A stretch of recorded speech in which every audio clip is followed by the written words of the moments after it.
It is a type of phone. It's an audio recorder. Yeah. Speaks. I don't think we can have this recorded. I'm afraid. I'm afraid we can, because I don't have a power advocate with me. All right. Well, if you wish, I suppose. Because this is really an opportunity for you to amplify things so that we can make sure that you don't have to amplify the complaint. You don't have to, no. The complaint on its own, with the substance that's to it. They're very clever at the use of language. So are there any things you wanted to kind of, up for me? Develop. Or anything additional that you'd like to add to that? That's really what the purpose of meeting today is. Sure, we've got everything, perspective on things. Well, first incidence of psychosis recovery, support team. How can you have psychosis recovery? May I have a look at that? Yes, you sent it to me, I didn't send it to him. Oh, that's just what I work in, that's just the team I work in. You put back together personalities, is that even moral or possible? It's all confusing. That's why you should have a pass. That's just the letterhead of the team I work in. Yeah, that's just the description. What's that? That's not. Anyhow, let's go through the complaint. Okay. I've got a copy of it here, you've got a copy there too. What have you read from it, all this nonsense? Why the hell doesn't somebody else do this? Why do I have to do it? They're making me out to be bloody... You don't have to, I mean, we can just... Well, I do have to, because I feel I know you wish. That's another complaint I put in.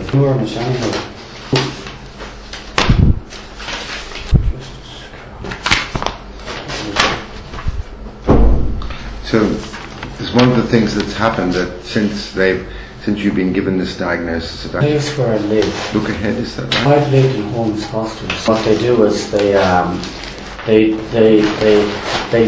put together a spreadsheet, and if you have a spreadsheet, you've got labels down one side, cells down another side, and you have various types of cells.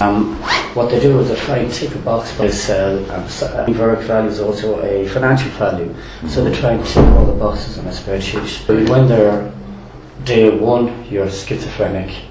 Day 2, you're paranoid, schizophrenic, etc. They're going to do it anyhow because they get paid. Business, it's a business, it's nothing else. But the last time I was here, Tim Gorbat put his line through this, right, and said we can't let that slide. Brennan stated to his GP. Oh, what happened was, go to the back of my interest in my social worker like that. Right. And I said only joking. And I think it was misinterpreted. No, what happened was Gorbat deliberately put a line through it. Right. And then he said to me, we have to take this seriously. And he paused. And from then on, I let him trash the last complaint. It's not going to happen this time.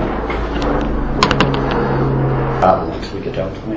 You think that was a misunderstanding? I said it was a misunderstanding, but I said... And it says that that's untrue, is it? Let's not dwell on that. Let's read the whole thing in context.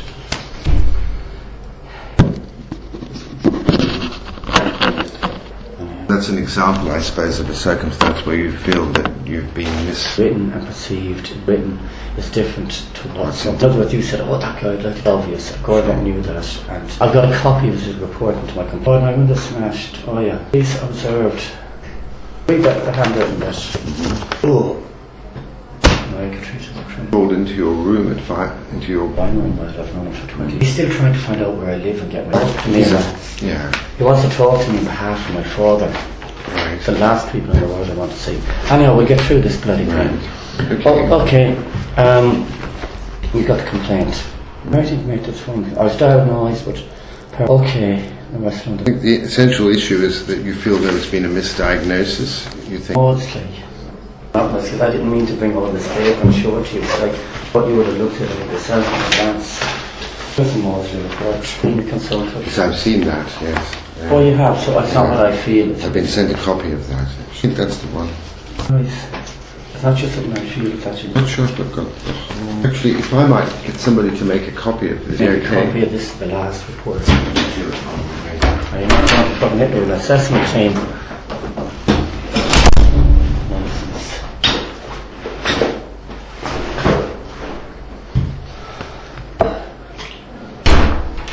Oh, lovely. She's making copies, so we'll... Okay, you're fine. We have 10 minutes. Right. So I'm going to do a James Cagney type of style. All right. And get it done quickly. You're not very American. You sound very English or something. How long I've have you been been in here England for? more than 30 years now. And what age are you? No, since my early 20s. Yeah. Early 20s. Yeah. But you don't even sound Australian. I do a bit, yeah. Not the slightest. And anyhow, here goes. I won't go through this bit here because it's annoying. Who made the diagnosis of schizophrenia originally? Yeah. You want to look, I think that's something. Okay, I'd say that was Dr. Ahmed. Dr. Mahmoud. Oh, geez, you know. God, it's wonderful. You don't know something, then you know it. Mm-hmm. Very, very. Trust is the basis of everything. Okay, why was I misdiagnosed as schizophrenic for so many years? One of the limitations of this work is that, of doing that, is that when you go, 2004 was when that happened. There's one of the issues is we rely upon the records at the time. Always the issue with that is whether the records accurately reflect. Okay, I understand what you're saying. Okay, I'm going to ask how come there are so many experienced and qualified mental health professionals being involved in my case and they also didn't spot it? One of the problems, I suppose, with this, we'll come back to this, conditions like schizophrenia they don't always show. Somebody can be well after having an episode. It doesn't necessarily mean that they're. One of the big problems about schizophrenia is people have a tendency to kind of say somebody is schizophrenic. There's no such thing as schizophrenic. A person can have an episode, then they make a good recovery. Kind of inappropriate to say that they're schizophrenic. Okay, about here. I suppose that's I understand. One of the issues. Okay, well, I've got to 12 o'clock? Yep. Okay, fine, yeah. I thought I had an hour. Now we can have a bit more time if you want, yeah. Okay, why was I given such a serious diagnosis without any diagnostic assessment? In other words, why did you do it in 5 and it takes 5 hours at the most, like Right. That's 5 minutes as opposed to 5 hours?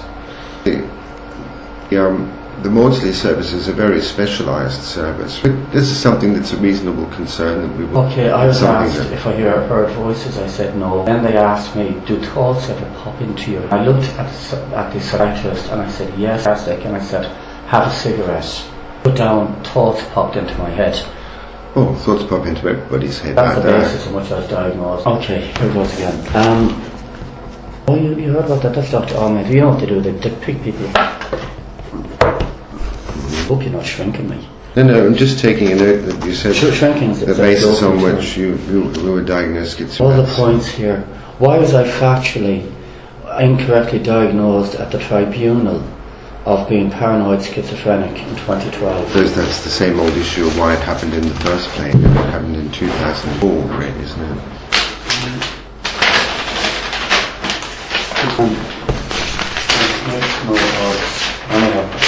This is a very important thing, I know. And I thought this was clarification. I didn't think it was amplification. Just a clarification. Can you define the difference between clarification and amplification? Well, I suppose clarification is to make things clear which are not clear, whereas amplification is to... Can you define amplification? By a chance to develop your complaint by... Develop, it doesn't mean volume. Doesn't mean volume. Well, doesn't mean volume It necessarily. doesn't mean an increase of. No, not necessarily. Not necessarily. Well, okay. It can just Must be a medical term. Just to give a bit more breadth and so on. For example, what you said about somebody's thoughts pop into your head and just saying, yeah, good example of a circumstance. Treat it really. The factual. Okay, here goes again. Why was this factually incorrect in that diagnosis given at the tribunal? At the tribunal, I got the tribunal report here, and here is the written evidence by these people. Written evidence. Have you ever been to one of those tribunals? I have, yes. That written evidence said I was a hostage taker. I never took anybody hostage. I've never been to courts for even more. Anyhow. Sorry, I'll just go. Oh, great, I'll come out and get them, thanks. Just while you think about that, I'll go and get your copies. I'll be back in a second.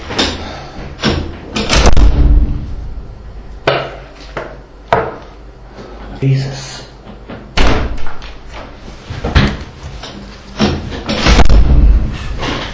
Okay, so that's one, and that's the other one. Apples back in them again. That's all right. And I'll keep that. Sorry, go on. You were saying. Anyhow, Here goes.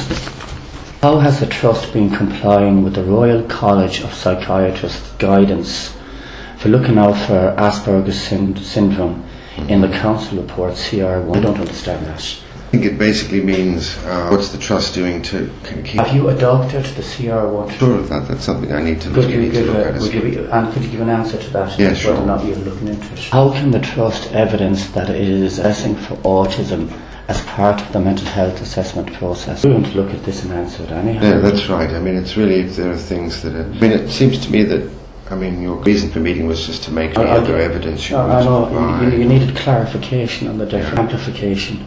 Anyhow, I suppose I'll let you cover up. Throughout my detention in hospital, those involved in my case were, why was such crucial information continuously ignored? Who were they told by? Would have been by Nicola.wakeham. You know Nicola? She your advocate? Worker. I've known her for 10 years, and she was fired 2 days after this complaint registered, taken in and told that she made me do this. She made me go to the Maudsley, but she didn't actually. She influenced me, and that was against the interest of the Trust. The person who said that was Diane Wiggins. Is that okay? Okay, that's nonsense. You're not going to answer that anyhow. Oh yeah, this is a nice one. You seem to have a one-size-fits-all approach to something that is diagnostic. How can something be diagnostic and one-size-fits-all? Is that not impossible? Sure. Okay, well we can look into. In other words, one minute you're saying everybody's schizophrenic, now we've all got paranoid, we've all got personality disorders.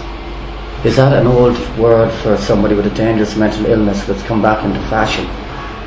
No, it's true that there are fashions in psychiatric diagnosis to some extent, highlighted in recent years. Oh, okay. So they look more for it. One of the things, yeah, we can address that in the report. Okay, answer that in the report.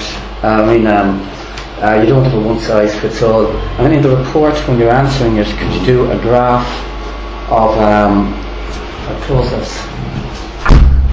Could you do a distribution curve of what, whatever shape you want to do it, of what the different diagnoses are in terms of vertical bands, and what the frequency is supposed to be. Expected frequency is what the actual frequency is in the hospital, and determine whether there's parameters from what's expected that are acceptable, and whether or not it falls outside those parameters. If I can get that, I promise you that I can look into it. You can easily just look at the hospital records and the diagnosis. Yeah, that would mean looking over everything in the Trust. And you need to just do the categorisation. Right. I might be able to get that information, but I can't. Okay, that's fair enough. Okay. It's a lot of nonsense.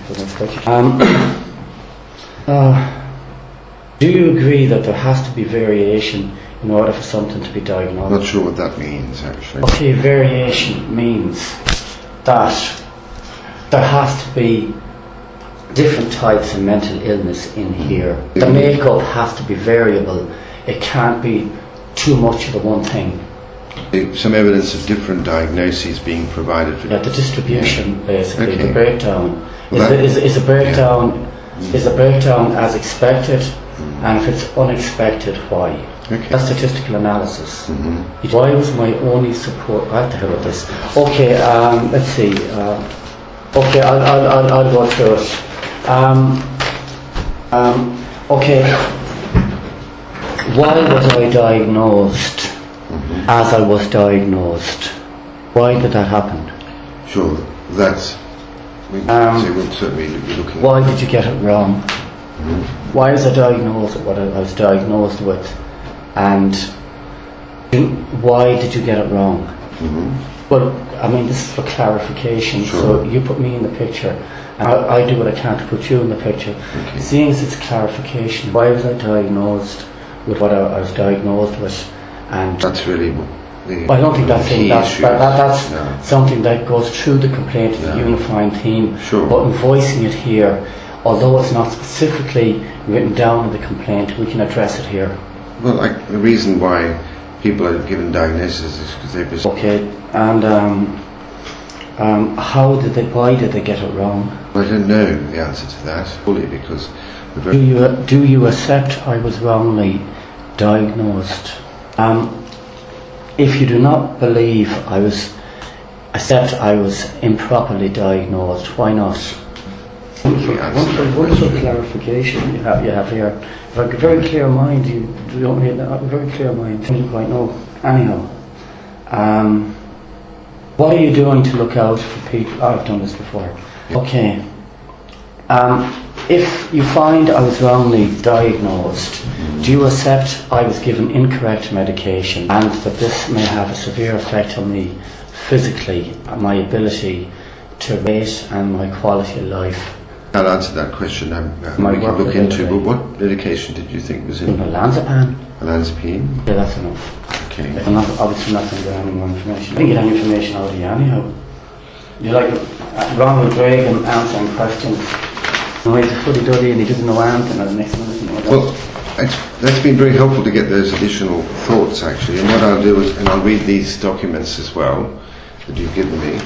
I may have a copy of one of them. I don't think I've got a copy of the previous complaint that you... One other little thing. Do you know, you keep having these recovery teams. North recovery, South recovery, psychosis recovery. Mm-hmm. What does the word recovery team mean? Well, recovery is, I suppose, is a movement tries to give a little bit of psychosis, yes. Recovery, I mean, it's put it aside from the recovery, moving the agenda beyond broader agenda of people. So psychosis recovery would be giving someone a fuller life who suffers from a psychosis, giving them more of a life worth living. That's where the word recovery in the recovery team comes from. Psychosis recovery team. I'm not sure that, I think the recovery teams, the North and South recovery team, deal with other... recover from people from the North and the South. They're not, you know, they deal with people that have, most of the patients in them, many of the people don't have psychotic. There are some people in those teams that have never had psychosis and have. They're not just specifically diverse team that I work in, that's specifically devoted. Right.